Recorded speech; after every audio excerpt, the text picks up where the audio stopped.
সুপ্রিয় দর্শক শ্রোতা, স্বাগতম জানাচ্ছি আজকে আমাদের যাত্রায়। আজকে আমরা যাচ্ছি হারতা মাছের আড়তে। মাছ ভর্তি ট্রলারকে আমরা যাত্রাপথের সঙ্গী হিসেবে বেছে নিয়েছি। আমাদের ট্রলার ছুটে চলেছে বাজারের দিকে, সেই সাথে আমরাও। বাজারে যেতে যেতে মাছের গুণগত মান যাতে নষ্ট না হয় এর জন্য মাছের উপরে নেট বিছিয়ে দেওয়া হয়েছে। এছাড়াও মাছের গুণগত মান ঠিক রাখার জন্য বালতি ভরে টিউবওয়েল থেকে পানি নিয়ে মাছের ভিতরে দেওয়া হচ্ছে। মাছ তাজা রাখার সময় নির্ভর করে পরিবেশ এবং সংরক্ষণের পদ্ধতির উপরে। সাধারণত মাছ দ্রুত পচে যায়, কারণ এতে থাকে প্রোটিন ও ফ্যাট ব্যাকটেরিয়া ও অন্যান্য মাইক্রো অর্গানিজম আক্রমণের শিকার হয়। এছাড়াও মাছের শরীরে থাকা এনজাইমগুলো পচন প্রক্রিয়া ত্বরান্বিত করে। আমাদের ট্রলার দ্রুত গতিতে ছুটে চলেছে মাছের আড়তের বাজারের দিকে। যেতে যেতে হারতা মাছের বাজার সম্পর্কে কিছু জেনে নেওয়া যাক। হারতা বাংলাদেশের বরিশাল জেলার অন্তর্গত উজিরপুর উপজেলার একটি ইউনিয়ন। হারতা ইউনিয়নের আয়তন ৬,৮৫৬ একর। হারতা ইউনিয়ন উজিরপুর উপজেলার আওতাধীন ২ নং ইউনিয়ন পরিষদ। এই ইউনিয়নের প্রশাসনিক কার্যক্রম উজিরপুর থানার আওতাধীন। এটি জাতীয় সংসদের ১২০ নং নির্বাচনী এলাকার অংশ। ২০১১ সালের আদমশুমারি অনুযায়ী হারতা ইউনিয়নের মোট জনসংখ্যা ২২,৯৯৭ জন। এর মধ্যে পুরুষ ১১,৫৭২ জন এবং মহিলা ১১,৪২৫ জন। মোট পরিবারের সংখ্যা ৪,৯১৭টি। ২০১১ সালের আদমশুমারি অনুযায়ী হারতা ইউনিয়নের সাক্ষরতার হার ৫৩.৭%। আমাদের ট্রলারটি নদীর বুক চিরে ছুটে চলেছে। নদীপথে মাছ নিয়ে বাজারে যাওয়ার বিষয়টা নদীকেন্দ্রিক এলাকার মানুষের জন্য একটি বিশেষ জীবিকা ও সাংস্কৃতিক ঐতিহ্য। এটি বিশেষ করে জেলেদের জন্য একটি গুরুত্বপূর্ণ কাজ, যা তাদের জীবিকা নির্বাহে সহায়তা করে। নদীপথে বাজারে যাওয়ার সময় জীবন যেন তার নিজস্ব গতিতে বয়ে চলার এক অনন্য দৃশ্যপট। প্রতিটি বাঁক, প্রতিটি নৌকার বৈঠা এবং প্রতিটি মুখ জীবনের সংগ্রামের একটি আলাদা গল্প তুলে ধরে। কেউ নদীর স্রোতে ঢেলে এগিয়ে যায় জীবিকার খোঁজে, আবার কেউ নদীর তীরে হাঁটে বাজারে পৌঁছানোর জন্য। নদীর জল, প্রকৃতির রং এবং শ্রমজীবী মানুষের মুখে একে একে ফুটে ওঠে জীবন সংগ্রামের বাস্তব চিত্র। নদীপথে চলতে চলতে দেখা যায় কিভাবে মানুষ তাদের সীমিত উপকরণের মাধ্যমেই জীবনের জন্য লড়াই চালিয়ে যাচ্ছে। নদী ও মানুষ যেন একে অপরের পরিপূরক। নদী তাদের জীবিকার পথ করে দেয়, আর মানুষ নদীকে জীবন্ত রাখে। প্রতিদিনের কঠোর পরিশ্রম এবং অভাবের মধ্যে মানুষের আশাবাদী মনোভাব নদীর পথেই যেন ফুটে ওঠে। নদীর পাড়ে প্রকৃতি আমাদের জীবনের সঙ্গে অঙ্গাঙ্গিভাবে জড়িত। এটি শুধু একটি প্রাকৃতিক দৃশ্য নয়, বরং গ্রামীণ জীবনের ইতিহাস, ঐতিহ্য এবং প্রাণবৈচিত্র্যের একটি অবিচ্ছেদ্য অংশ। নদীর পাড়ে দাঁড়িয়ে প্রকৃতির যে সৌন্দর্য ধরা পড়ে তা মনকে প্রশান্তি দেয় এবং জীবন সম্পর্কে নতুন করে ভাবতে বাধ্য করে। নদী নির্ভর মানুষের জীবন, প্রকৃতি এবং জীবিকার এক অনন্য মেলাবন্ধন। নদী শুধু তাদের জন্য পানির উৎস নয়, এটি তাদের জীবনের অবিচ্ছেদ্য অংশ, যা তাদের প্রতিদিনের জীবনে প্রভাব ফেলে। নদীর স্রোত, পাখির ডাক আর ঢেউয়ের শব্দ তাদের জীবনকে সজীব করে রাখে। সকালে সূর্যোদয় ও সন্ধ্যার সূর্যাস্তের সময় নদীর দৃশ্য এক অতুলনীয় সৌন্দর্যের তৈরি করে। নদীর সঙ্গে মানুষের জীবনের সম্পর্ক হলো সংগ্রাম, প্রেম এবং আশার এক মিশ্রণ। নদী তাদের পরিশ্রমী করে তোলে। প্রতিদিনের জীবনযাত্রায় নদীর জলের স্রোত তাদের এগিয়ে নিয়ে যাওয়ার প্রেরণা দেয়। ট্রলার নিয়ে বাজারের ঘাটে পৌঁছানোর পরের দৃশ্যগুলো খুবই কর্মব্যস্ত এবং জীবনের গতিময়তার এক চমৎকার প্রতিচ্ছবি। এখানে শুরু হয় মাছের ক্রয় বিক্রয়ের প্রাণবন্ত কার্যক্রম। বাজারের ঘাটে পৌঁছানোর পর ট্রলারটির নিরাপদ স্থানে নোঙর করা হয়। ঘাটে সাধারণত অন্যান্য ট্রলারেরও ভিড় জমায়, তাই জায়গার সংকট থাকে। জেলেরা প্রথমে ট্রলারে থাকা মাছগুলো নামানোর কাজ শুরু করে। ট্রলার ঘাটে ভিড়াতেই পাইকার এবং খুচরা ক্রেতারা ভিড় জমায়। পাইকাররা একত্রে দরদাম করে মাছ কিনে নেয়। মাছের গুণগত মান ও আকার দেখে দরদাম শুরু হয়। পাইকাররা অনেক সময় পুরো ট্রলার ভর্তি মাছ একত্রে কিনে নেন। ঘাটে শুধু বেচা কেনা নয়, মানুষজনের মধ্যে কুশল বিনিময়ও হয়। বাজারের হাকডাক এবং মানুষের সরব উপস্থিতি একটি প্রাণবন্ত পরিবেশ সৃষ্টি করে। মাছ বাজারে মাছগুলো সাধারণত এলোমেলোভাবে ছিটানো থাকে যতক্ষণ না পর্যন্ত সেগুলো বিক্রি হয়। জেলেরা বড় মাছ বা মূল্যবান মাছ, রুই, কাতলা আলাদা করে দেখান। জেলেরা তাদের পরিশ্রমের প্রতিফলন পায়। পাইকাররা এখান থেকে মাছ কিনে বড় বাজার বা শহরে বিক্রি করে।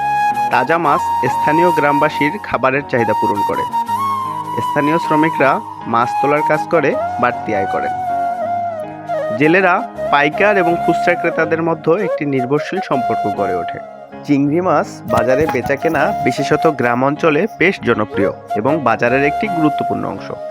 স্থানীয় মাছ বাজারে চিংড়ি মাছের বেচাকেনার সময় কিছু সাধারণ দৃশ্য চোখে পড়ে। বাজারের মাছ বিক্রেতারা সাধারণত তাজা চিংড়ি মাছের পসরা সাজিয়ে রাখেন। সাধারণত বিভিন্ন আকারের চিংড়ি পাওয়া যায়, যেমন ছোট, মাঝারি ও বড় চিংড়ি। চিংড়ি মাছের দাম বাজারে ঋতু, আকার এবং তাজা মাছের উপর নির্ভর করে। সাধারণত চিংড়ি মাছের দাম একদম প্রাথমিকভাবে কিছুটা আলোচনা ও দরদাম করে নির্ধারণ করা হয়। স্থানীয় বাজারে দরদাম একটি সাধারণ রীতি। পাইকারি মাছ বাজারে মাছ কেনাবেচা সাধারণত স্থানীয় বাজারগুলিতে ঘটে, যেখানে ব্যবসায়ীরা ছোট বা মাঝারি আকারের মাছ বিক্রি করে। এই ধরনের বাজারে মাছের দাম স্থানীয় চাহিদা, সরবরাহ এবং মৌসুমের উপর নির্ভর করে পরিবর্তিত হয়। মাছের সরবরাহ প্রধানত স্থানীয় জেলেরা তাদের মাছ নিয়ে আসে। এটি সাগর, নদী বা জলাশয় থেকে ধরতে পারে এবং সরাসরি বাজারে পৌঁছানো হয়। মাছের সরবরাহ প্রধানত স্থানীয় জেলেরা তাদের মাছ নিয়ে আসে। এটি সাগর, নদী বা জলাশয় থেকে ধরতে পারে এবং সরাসরি বাজারে পৌঁছানো হয়। মাছ ধরার সময় মৌসুম এবং জলবায়ুর উপরে সরবরাহের পরিমাণ নির্ভর করে। মাছ ধরার মৌসুম অনুযায়ী দাম ওঠানামা করতে পারে। কিছু মাছ যেমন ইলিশ, রুই, কাতলা ইত্যাদি মৌসুমে বেশি দামে বিক্রি হয়। যদি মাছের সরবরাহ কম থাকে বা চাহিদা বেশি থাকে, তবে দাম বৃদ্ধি পেতে পারে। কিছু মাছ যেমন শিঙ্গি মাছ, পাঙ্গাস মাছ, কার্প জাতীয় বিভিন্ন মাছ বাজারে সাধারণত এর দাম ও দর ওঠানামা করে। মাছ বাজারে ব্যবসায়ীরা সাধারণত মাছের মাপে কিলো বা সাইজ হিসাবে দরদাম করে নির্ধারণ করে।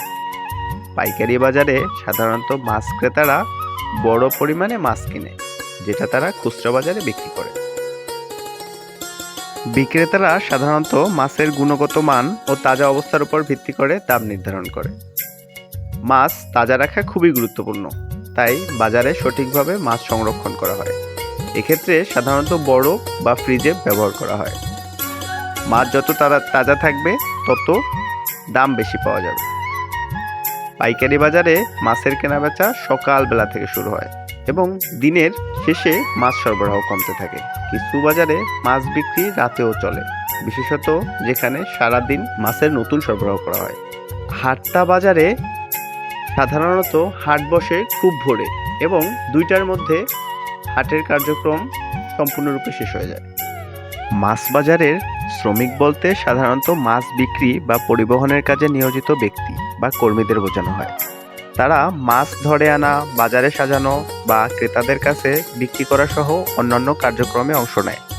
এসব শ্রমিকরা সাধারণত মাছের গুণগত মান, তাজা এবং প্রকারভেদ সম্পর্কে ভালো ধারণা রাখেন। শ্রমিকরা মাছ বাজারে গিয়ে বিভিন্ন প্রকারের মাছকে সঠিকভাবে সাজিয়ে দেন এবং ক্রেতাদের কাছে বিক্রির জন্য প্রস্তুত করেন। তারা মাছের গুণগত মানের উপরে নজর রাখেন, যাতে ক্রেতারা তাজা এবং ভালো মানের মাছ পেতে পারে। মাছ বাজারের শ্রমিকরা ক্রেতাদের সঙ্গে যোগাযোগ করে মাছ বিক্রি করেন এবং তাদের পছন্দ অনুযায়ী মাছের পরিমাণ ও দাম নির্ধারণ করেন। তারা মাছ সংরক্ষণ ও পরিবহন করার সময় স্বাস্থ্যবিধি বজায় রাখেন এবং মাছ বাজারের পরিচ্ছন্নতা রক্ষা করেন, যাতে মাছের তাজাতা বজায় থাকে এবং কোনো ধরনের অসুস্থতা না ছড়ায়। মাছ বাজারের শ্রমিকরা তাদের কাজের মাধ্যমে স্থানীয় অর্থনীতিতে গুরুত্বপূর্ণ ভূমিকা পালন করেন, কারণ তারা খাদ্য সরবরাহে অংশগ্রহণ করছেন, যা মানুষের পুষ্টির চাহিদা পূরণে সহায়তা করে। এছাড়া মাছ বাজারের শ্রমিকদের শ্রমের মূল্য সাধারণত কম হলেও তাদের পরিশ্রম ও দক্ষতা মাছের বাজারের চালিকা শক্তি হিসেবে কাজ করে। পাইকারি মাছের বাজারে মাছ কেনাবেচা সাধারণত ডাকের মাধ্যমে হয়ে থাকে। মাছের বাজারে ডাক নির্ভর করে সাধারণত পাইকারদের উপরে। মাছের ডাকের একটা ছোট্ট নমুনা আপনাদের সামনে তুলে ধরার চেষ্টা করছি।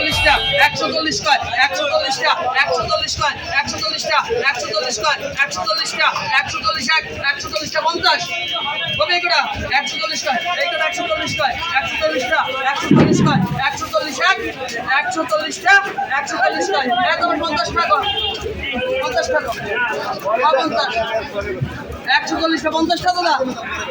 লবি তো এখানে লবি 150 140 কয় 140 টা 150 টাকা আদা বড় বড় তো বাথরুম করে বড় অবশ্যই 150 টাকা আরে কই দিবি না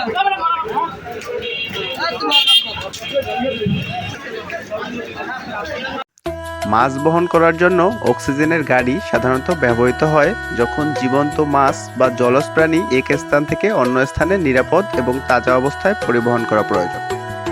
এই গাড়িগুলো বিশেষ ব্যবস্থা থাকে যাতে মাছ বা অন্যান্য জলজ প্রাণীকে পরিবহনের সময় অক্সিজেন সরবরাহ করা যায় এবং তারা নিরাপদে পৌঁছাতে পারে। জীবন্ত মাছ বহন করতে ব্যবহৃত গাড়িগুলো সাধারণত অক্সিজেনের ট্যাঙ্ক থাকে যা মাছের শ্বাস প্রশ্বাসের জন্য প্রয়োজনীয় অক্সিজেন সরবরাহ করে। অক্সিজেনের ঘাটতি মাছের জন্য ক্ষতিকর হতে পারে, তাই এটি প্রয়োজন।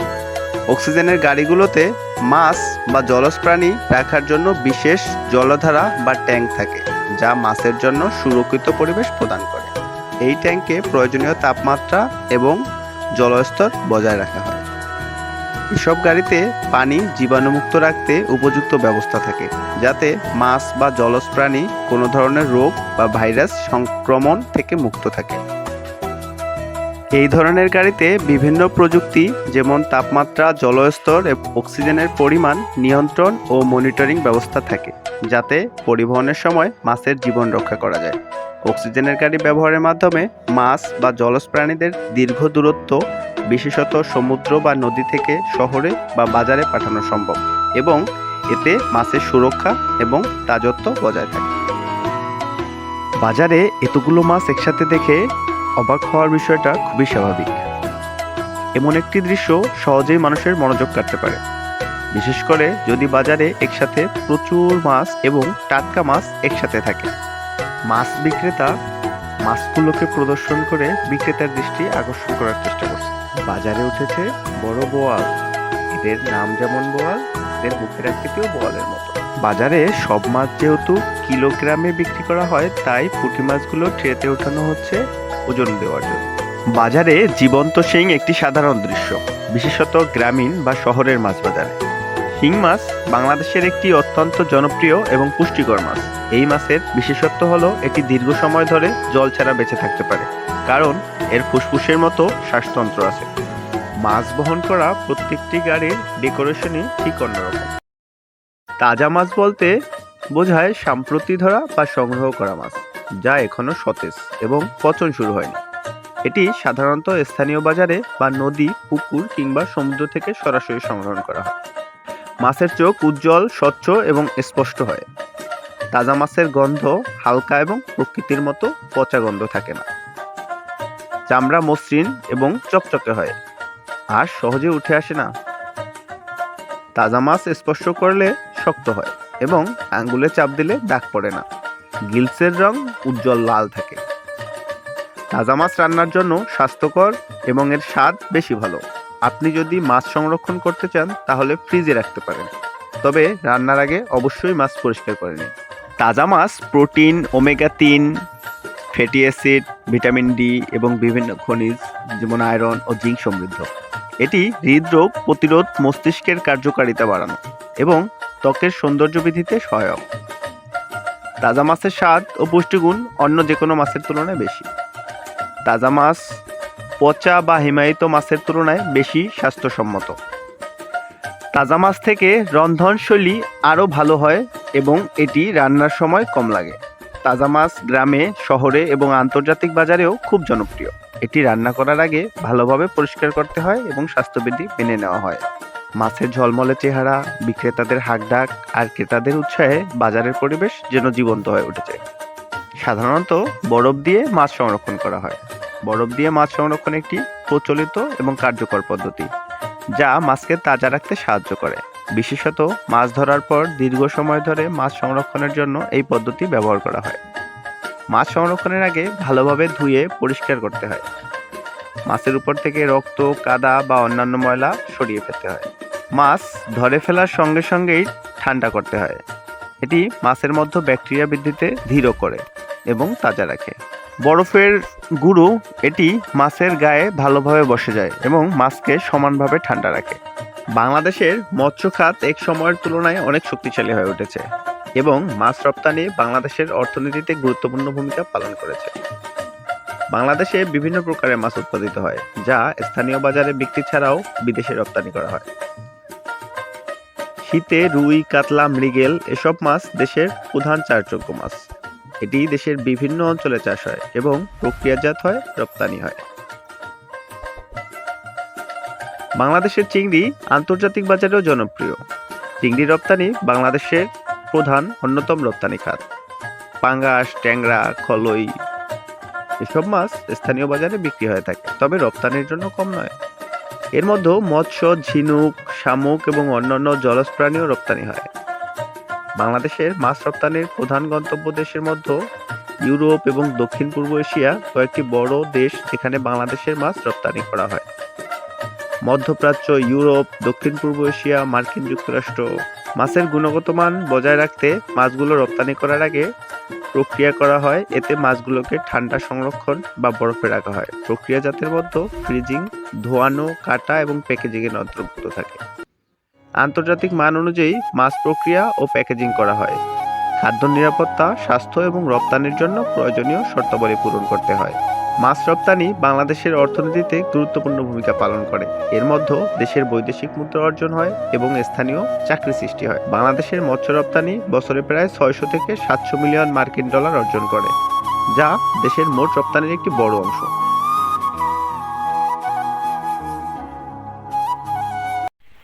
বাজার থেকে বাড়ি ফিরতে ফিরতে এক একটা দোকান বেরোতে লাগছিল এবং পেছনে ফিরে তাকিয়ে দেখলাম সেখানকার হট্টগোল, মানুষের ভিড় আর বিক্রেতাদের কণ্ঠস্বর এক একটা স্মৃতি হয়ে গেল।